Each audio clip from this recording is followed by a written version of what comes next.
Simbora, turma! Simbora! Muito boa noite, dia 21 de fevereiro de 2022, 9 horas e 15 minutos, fuso horário oficial do Brasil, hora de Brasília, 45 graus a oeste do meridiano inicial. Vamos começando mais um Minuto Geográfico. Um grande abraço para todos vocês que estão ao vivo conosco aqui diretamente do Instagram.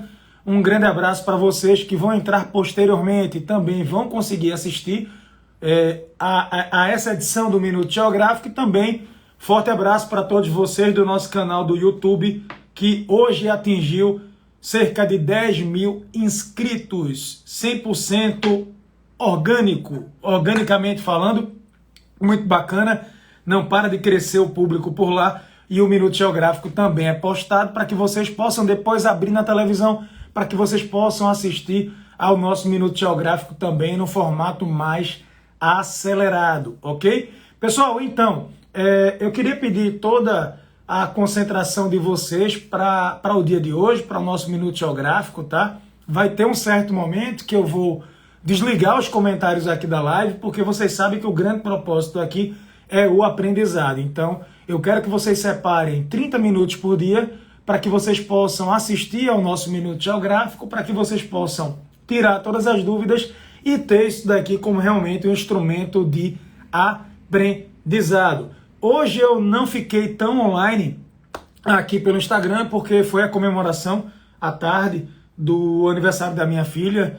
A gente levou ela e a turminha, né? As amigas, os amigos, para fazer uma programação bem especial. Mas eu acompanhei todo o desenrolar e, na verdade, tudo que vem acontecendo no dia de hoje e que vai acontecer amanhã, eu vou exatamente dizer para vocês quais são os próximos passos, o que é que vai acontecer no dia de amanhã. Basicamente, isso tudo já vem sendo dito aqui no Minuto Geográfico há um bom tempo.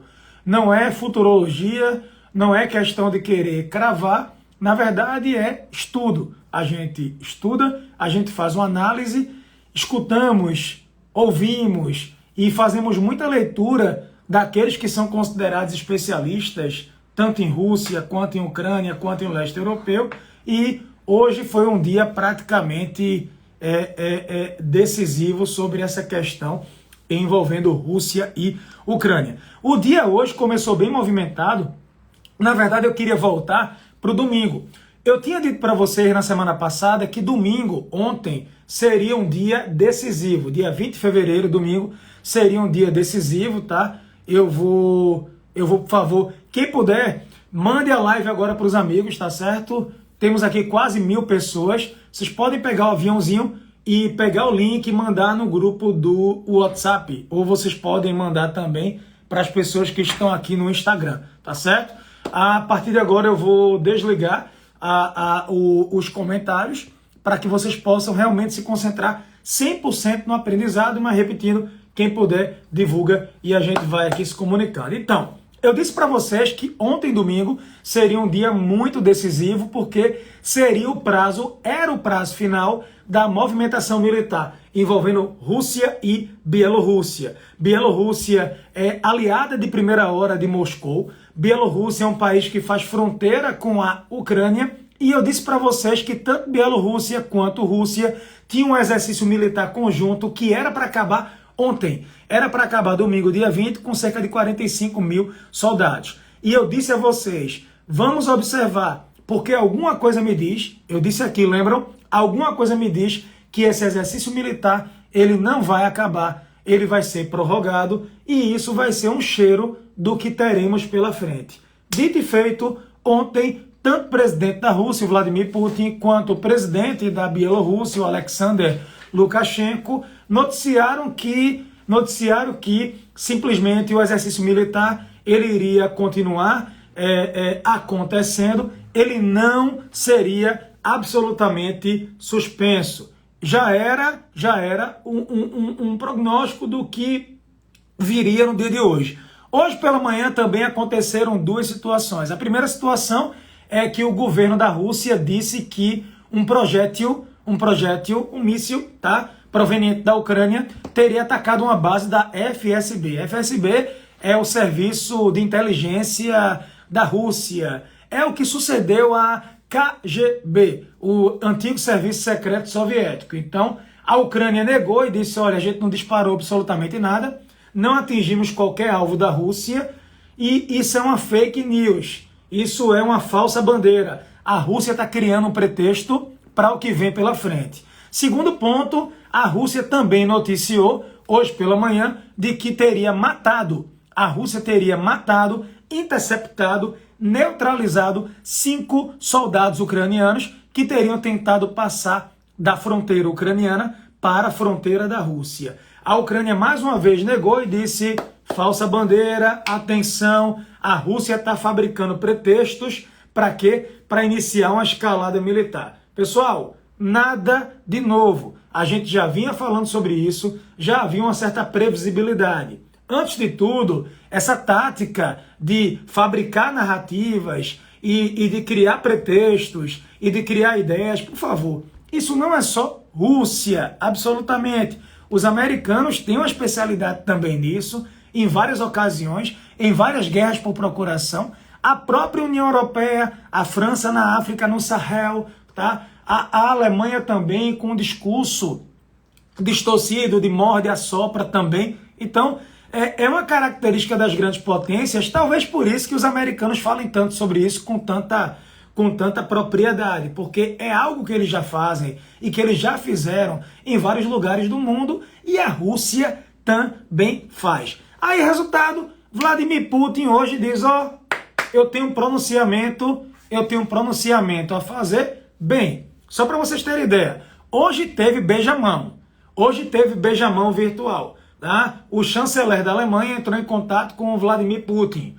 O presidente da França, o Emmanuel Macron, ele colocou na cabeça dele que ele é um grande negociador e que ele iria fazer o meio de campo nesse conflito. Tá? Não tem qualquer experiência nesse quesito.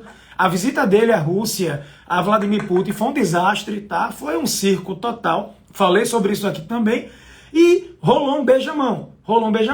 Várias lideranças do mundo dizendo assim, nós vamos ligar para Vladimir Putin. Hoje chegaram a cogitar um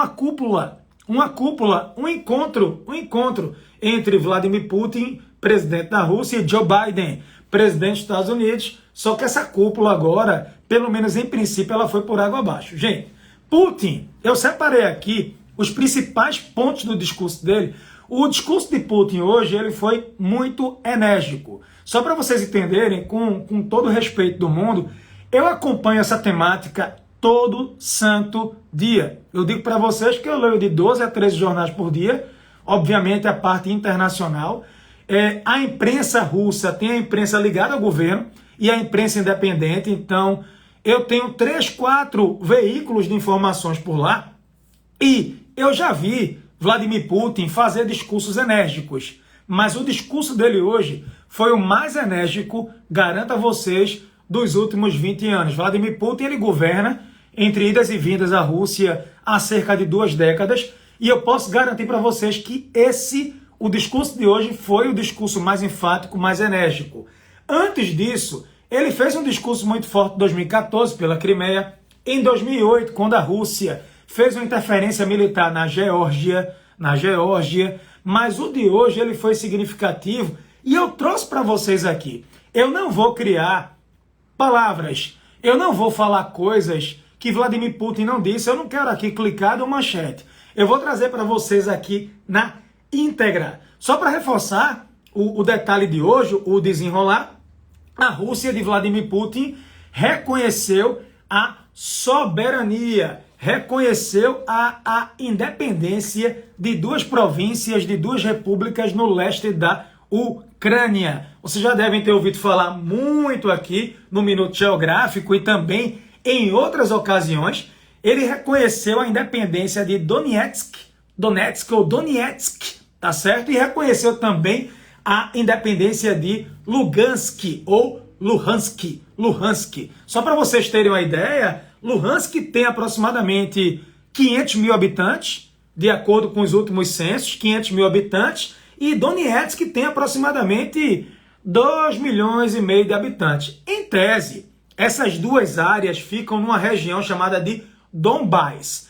Donbás. Então, Donbás é o quê? É a transição entre a Rússia e a Ucrânia. Dentro de Donbás, você tem Donetsk, que tem uma população maior, é bem adensada. Eu acho que o adensamento de Donetsk só não é maior do que Kiev, que é a capital, e tem Lugansk ou Luhansk também, que tem uma população significativa. É uma área que tem indústria pesada, é uma área que tem ferro, tem carvão, é uma área considerada estratégica. Então, Donetsk e Luhansk fazem parte de uma região maior que a gente chama de Donbás. Essa região, em tese, ela já é controlada por separatistas. Ela já é controlada por separatistas pró-Rússia. Quem for visitar Donetsk, quem for visitar Luhansk, vai ver que lá tem muito mais bandeira russa do que bandeira propriamente ucraniana. Na verdade, você praticamente nem vai achar bandeira da Ucrânia. São duas áreas que já eram meio que autogovernadas por rebeldes ou separatistas pró-Rússia. Mas a partir do momento que a Duma, que o parlamento russo insta Vladimir Putin a reconhecer a soberania, a reconhecer a independência de Donetsk e de Luhansk, isso é considerado assim uma grande violação pelos princípios do direito internacional. Então, o presidente de um país, o presidente da Rússia, ele reconhece a soberania, ele reconhece a independência de duas áreas que estão dentro de outro país, que estão dentro da Ucrânia. É importante lembrar que a própria Rússia, dentro do território russo, há vários movimentos separatistas, um deles que foi martelado por Vladimir Putin com mãos de ferro, que é a região da Chechênia. Os chechenos têm língua própria, os chechenos formam um grupo étnico diferenciado, têm uma cultura própria e a Rússia não reconhece. Então, é interessante trazer isso para vocês aqui. A Rússia, ela não reconhece. Vladimir Putin, ele não reconhece os próprios movimentos separatistas dentro da Rússia. Mas agora ele decidiu, hoje, reconhecer movimentos separatistas em outros países. Isso abre um precedente muito perigoso. A grande pergunta que fica no ar é: será que vai ser igual a 2014? Em 2014 foi muito parecido. Ele reconheceu a Crimeia e, posteriormente, ele anexou a Crimeia à Rússia. Agora, ele reconhece Donetsk, reconhece Luhansk, e a pergunta é: será que ele vai posteriormente anexar essas duas áreas, toda aquela região de Donbás à Rússia? A Ucrânia vai perder mais um pedaço do território. Agora à noite, né? Lá, são o que? Lá, 1h pouca da manhã, ele já disse: vou movimentar tropas, mas calma, são tropas de paz. Calma, fiquem tranquilos, são tropas de paz, para garantir a estabilidade. Vladimir Putin, ele disse, sabe o quê? Eu estou salvando os russos daquela região.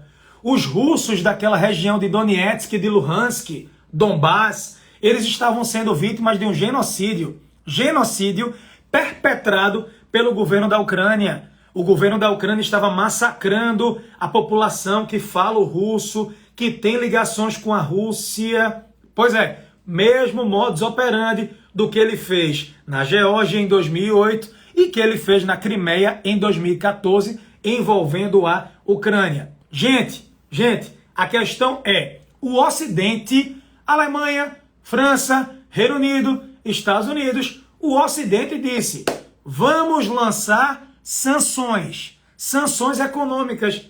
Vladimir Putin disse: eu já esperava. Em tese, Donetsk e Luhansk, essa região do leste da Ucrânia, que a Rússia apoia o separatismo e a Rússia reconheceu a independência e a soberania dessas regiões, em tese, já são áreas que não têm, sei lá, grandes negócios com o Ocidente. Então, até que ponto essa sanção econômica aí vai surtir efeito, a gente tem que, de fato, aguardar. Professor, eu acho que a OTAN vai para cima. Deixa eu dizer uma coisa para vocês.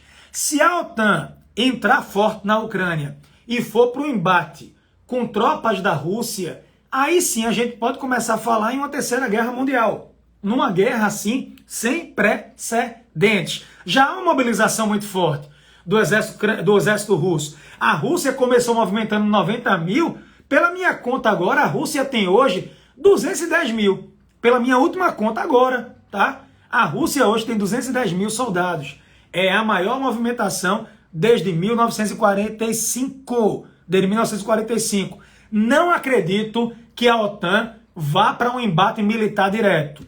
Não acredito porque são potências nucleares. O mundo, né, do pó nós viemos e ao pó nós voltaremos. Seria uma questão assim, assim, para mudar a chave do mundo e uma situação de que fujam para as montanhas. Mas eu acredito sim numa tática que vocês conhecem já, que a gente chama de guerras por procuração. Guerras por procuração. Exemplo, a OTAN armando grupos de resistência paramilitares, ou a OTAN armando o exército ucraniano, como já vem acontecendo, potências incentivando o exército ucraniano. Porque, em tese, se eu pego o exército da Rússia e boto frente a frente com o exército da Ucrânia, cara, é uma covardia. É uma covardia. Não dá para o cheiro. Não há a menor condição. Mas o cenário, eu tinha desenhado aqui 3 cenários. O cenário de hoje está batendo com o primeiro que eu coloquei. A Rússia vai sim incentivar a independência, reconhecer a independência de outras áreas também. A Ucrânia vai se fragmentar em várias repúblicas e pouco a pouco a Rússia devagar e sempre ela vai o quê? Anexando, como aconteceu com a Crimeia, como aconteceu em 2008 com aquela região também da Geórgia. Então, é isso que a gente pode aguardar. Não acredito num embate direto, porque seria algo muito quente, seria algo para mexer com o nosso dia a dia. Agora veja, eu recebi uma notícia hoje, tem um índice lá da Rússia, vocês que gostam de renda variável, bolsa de valores, mercado financeiro. Tem um índice que contempla as 50 maiores empresas da Rússia. Tem um índice que contempla as 50 maiores empresas da Rússia. Ele é chamado de RTSI. RTSI, ok? RTSI. Hoje esse índice chegou a cair 14%. Chegou a cair 14%. 50 principais empresas do mercado russo. Tá? Está dando uma baita oportunidade, porque o que foi que aconteceu em 2014? 2014 a Rússia reconheceu a Crimeia, encorajou a Crimeia e depois a Rússia disse, vem, e anexou. A Rússia está repetindo o mesmo filme. Só que depois de 2014, Rússia e Estados Unidos voltaram a ter uma relação estável. E é por isso que você tem uma Rússia tão corajosa. A Rússia pensa, eu assustei o mundo em 2014. Eu reconheci a independência da Crimeia. Depois eu anexei a Crimeia e ficou tudo bem. Status quo. E aí agora a Rússia parece repetir. Lembrem, a Rússia tem um projeto de criar uma grande ponte conectando a Rússia à Crimeia. E essa região de Donbass, no leste, seria o que, gente? Estratégica. Então, bora ver como é que vai ser essa questão da reação, o que é que vai acontecer. Eu vou trazer agora os principais trechos do discurso de Vladimir Putin. Ele começou dizendo assim, olha, as autoridades da Ucrânia estão contaminadas. Esse é o ponto, estão contaminadas pelo vírus do nacionalismo. Logo, Vladimir Putin, o maior dos nacionalistas, é um cara que prega o orgulho, é um cara que prega... Vocês sabem a diferença entre nacionalismo e patriotismo? Tá? Por vezes o nacionalismo é o ódio pelos outros, tá? Por vezes o ultranacionalismo... Existe uma frase interessante que diz que o patriotismo é o amor pelos seus e o nacionalismo é o ódio pelos outros. Logo, Putin, que ele é ultranacionalista, ele diz, olha, a Ucrânia é um antro de nacionalismo e de corrupção e ataca os líderes do país vizinho. Ele atacou os líderes do país vizinho. Esse é um ponto aqui, ok? Esse é um ponto bem interessante. Olha o que ele disse aqui, ó. Toda a responsabilidade pela possível continuação do banho de sangue estará na consciência do regime que governa Kiev. Outra coisa que ele disse também ao vivo, Putin disse ao vivo, Eu tenho informações de que a Ucrânia está construindo armas nucleares. E o pior, usando tecnologia soviética. Mas eu queria lembrar vocês que a Ucrânia, na década de 90, era a terceira maior potência nuclear do mundo. Alguém sabia disso? Não. Na década de 90, a Ucrânia era a terceira maior potência nuclear do mundo. E a Ucrânia se desarmou. A Ucrânia se desarmou e uma das prerrogativas, um dos acordos é que a Rússia e a OTAN também não iriam interferir no território ucraniano. Se a Ucrânia tivesse guardado as armas nucleares herdadas da antiga União Soviética, hoje a Rússia respiraria 10, 15, 20 vezes antes de bater de frente com a Ucrânia. A Ucrânia se desarmou, entregou o armamento nuclear, mas aí a Rússia, Vladimir Putin, disse, olha, eu tenho informações relatos de que a Ucrânia quer fabricar suas próprias armas nucleares. E disse, eu sei que a Ucrânia tem tecnologia nuclear soviética. Sabe o que foi que Putin disse? Há cientistas soviéticos que dominam a tecnologia nuclear e que estão na Ucrânia. Então, eu estou disposto a impedir essa ameaça. Outro ponto também que Vladimir Putin disse, ele disse, olha, eu tenho informação, tá tudo certo, a Ucrânia vai entrar para a OTAN, de fato. Vladimir Putin disse, a Ucrânia vai entrar para a OTAN, eu não acredito em outra narrativa. Na verdade, a própria Constituição da Ucrânia dá esse cenário como certo, e a própria OTAN tem uma política, né? A política de portas abertas para quem colabora com a organização. Então, Vladimir Putin disse, não tentem me enganar, eu sou Vladimir Putin, e eu sei que a Ucrânia vai entrar para a OTAN, e a Rússia tem o direito. Ele disse, olha, a Rússia tem todo o direito de proteger sua segurança. É o que faremos, OTAN na porta de casa é uma ameaça direta. Olha o que Vladimir Putin disse, ó. Se a Ucrânia se juntar à OTAN, isso é uma ameaça direta, porque a própria OTAN considera a Rússia um país inimigo, então faria o possível para impedir. Ele reconheceu, né? Ele declarou República Popular de Donetsk e República Popular de Luhansk. Ele reconhece imediatamente a independência. Agora, nesse exato momento, 9h37 da noite, tropas da Rússia estão se mobilizando. Acabei de receber vídeos diretamente, tá? Tanto de Donetsk como Luhansk, tropas da Rússia se aproximando. Mas, na verdade, só para lembrar vocês, essas duas áreas já não eram dominadas pelo governo da Ucrânia. Essas duas áreas ficaram contra a derrubada de Viktor Yanukovych em 2014. Quando derrubaram o presidente da Ucrânia, que era considerado pró-Rússia, um presidente pró-Rússia, essas províncias ficaram contrárias a isso. Então, são províncias que já têm uma afinidade política, geopolítica com a Rússia, mas agora esse reconhecimento fere os tratados internacionais, é um problema aí muito sério. Um ponto muito forte, pessoal, ponto mais forte do discurso de Vladimir Putin, vocês que gostam da história. Ele disse, Ucrânia é artificial. Ucrânia é artificial. Nação ucraniana não existe. Quem criou a Ucrânia, ele disse publicamente, foi um cara chamado Vladimir Lenin. Eu tenho documentos, certo? A Ucrânia é resultado de uma política bolchevique pós-Revolução Russa de 1917. Ele disse, a Ucrânia de Vladimir Lenin, ele é seu autor e arquiteto. Isso é confirmado por documentos de arquivo. Aí ele citou, engraçado, Lenin criou a Ucrânia. E a Ucrânia derruba estátuas de Lenin. Não sei se alguém lembra, mas de 2014 para cá, criou-se uma onda dentro da Ucrânia de derrubada de estátuas em homenagem a Lenin. Várias estátuas do ex-líder soviético foram derrubadas, inclusive uma delas, a derrubada foi transmitida ao vivo por um canal do YouTube com apoio do governo ucraniano. E aí ele disse o seguinte, descendentes agradecidos demoliram monumentos na Ucrânia, de Lenin. Isso é o que eles chamam de descomunização. Vocês querem a descomunização? Bem, isso nos convém muito bem. E ele falou isso assim, com essa cadência. Isso nos convém muito bem. Mas é desnecessário, como dizem, parar no meio do caminho. Aí ele falou, olhando para a câmera, nós estamos prontos para mostrar a você, Ucrânia, o que é descomunização real.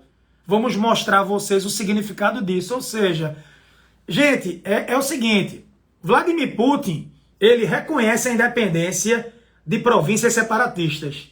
O que é que ele espera?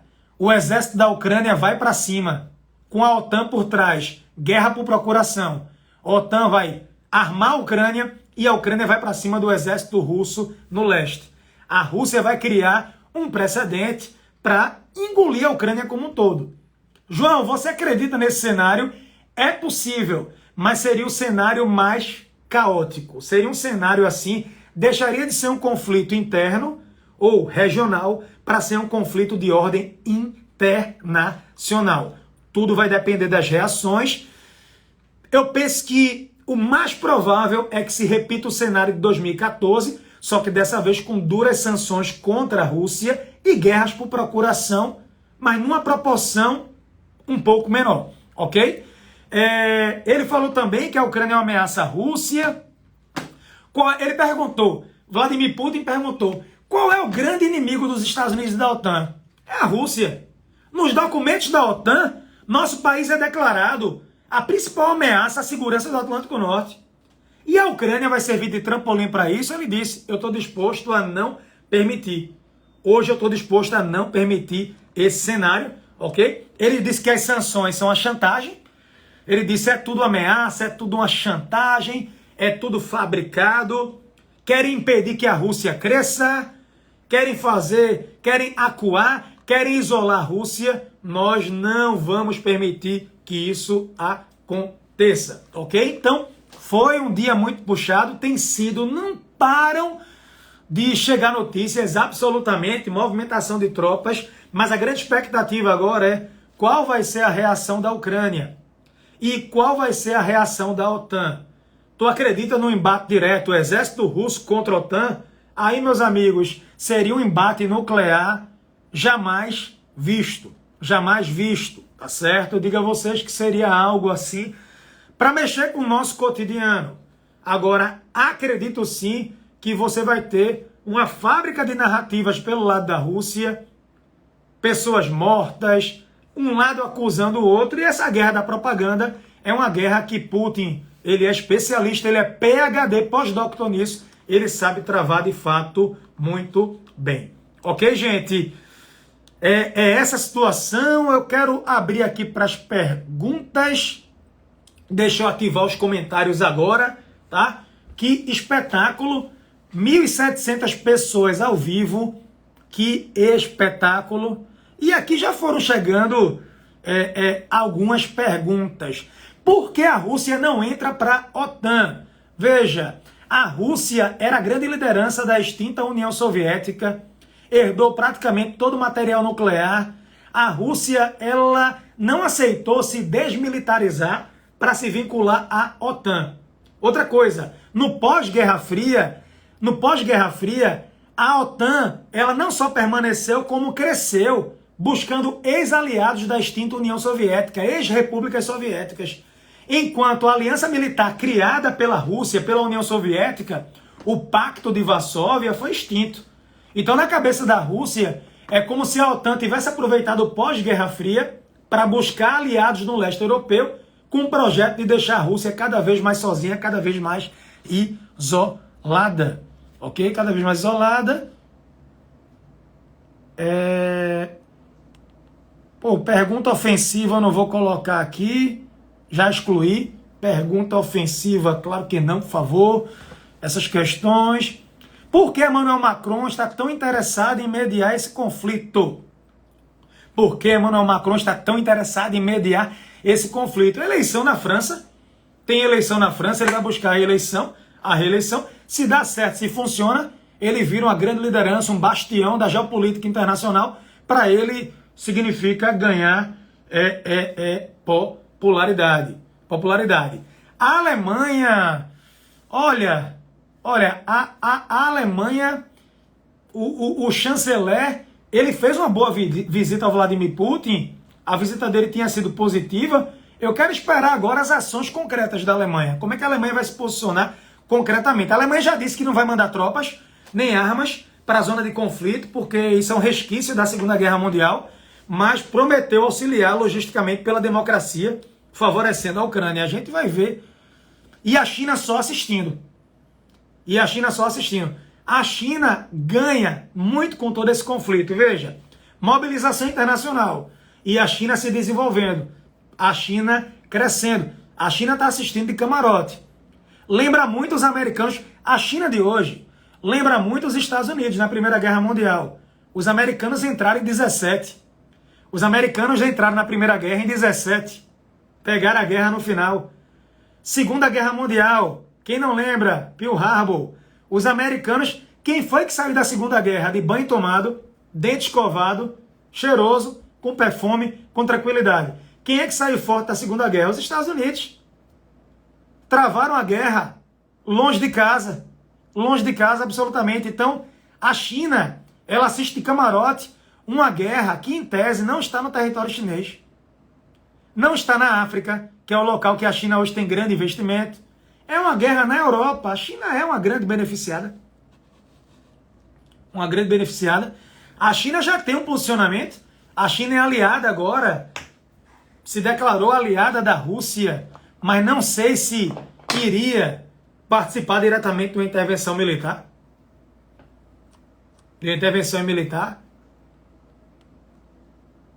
Absolutamente. O que é que Putin quis dizer? O que é que Vladimir Putin... Deixa eu colocar uma pergunta bem interessante aqui.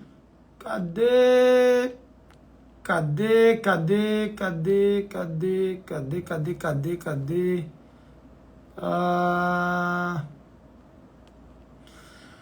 O que é que Putin quis dizer com a Ucrânia ser um estado artificial? O que Putin quis dizer é que a Ucrânia, na tese dele, por documentos, foi uma ideia, foi uma criação de Lenin, na época da criação da URSS, a União das Repúblicas Socialistas Soviéticas. Lembrando, parte significativa da Ucrânia, parte da população ucraniana, odeia, absolutamente odeia a Rússia, porque a Rússia, a União Soviética, praticou o que a gente chama, né, você deve lembrar esse evento, o Holodomor, uma espécie de holocausto dentro da Ucrânia, gerando a morte aí mais de 3 milhões de pessoas por fome, né, extrema pobreza, perseguições. Então é um passado aí bem conflituoso, demais, ok? Acreditem em uma nova crise dos mísseis, muito pior do que 62. Cuba já disse, Cuba, Síria, Venezuela, países que são ligados à Rússia já afirmaram que vão reconhecer o que a Rússia disser. A Rússia pode começar a usar bases militares na América, sim, isso pode se desenvolver ao longo dos próximos anos, assim como os americanos usam ou já utilizaram a Colômbia para esse fim. É uma situação bem séria, não é? Tranquilo? Pessoal, eu vou ficar entrando essa semana ao vivo, praticamente em todos os dias com Minuto Geográfico, tá? Praticamente todos os dias com Minuto Geográfico. O que é que vocês acharam de hoje? Que recorde, hein? Muito legal. Muita gente participando. O que é que vocês acham a gente entrar todos os dias, 9h15 da noite? 9h15 da noite, vocês estão assistindo depois também. João, alguma chance de um movimento da China contra Taiwan? Tem. Pessoal, se Taiwan declarar independência, a China invade. Sem isso, não acredito numa invasão chinesa. Se Taiwan disser eu sou independente da China, seria uma péssima hora. A China invade Taiwan. Não acredito nesse timing.